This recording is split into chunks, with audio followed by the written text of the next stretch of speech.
அப்புறம் ரீசெண்டா இருக்கிற நிறைய பிரச்சனைகள்ல சில பிரச்சனைகள்லாம் ஓடிட்டு இருக்கு இல்லையா, அதெல்லாம் நீங்க அதுக்கு போராடி ஹர்ட் ஆகுறதெல்லாம் நான் பாக்குறேன். அதை பார்த்து எனக்கு ஹர்ட் ஆகுது.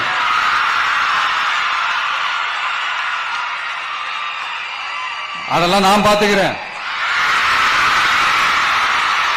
நாமளும் நீங்களும் சேர்ந்து மக்களுடைய பிரச்சனைகளை மட்டும் பார்ப்போம். சரிங்களா? அவ்வளவு ஹர்ட் ஆகாதீங்க. அதெல்லாம் வருத்தலாம் கிடையாது.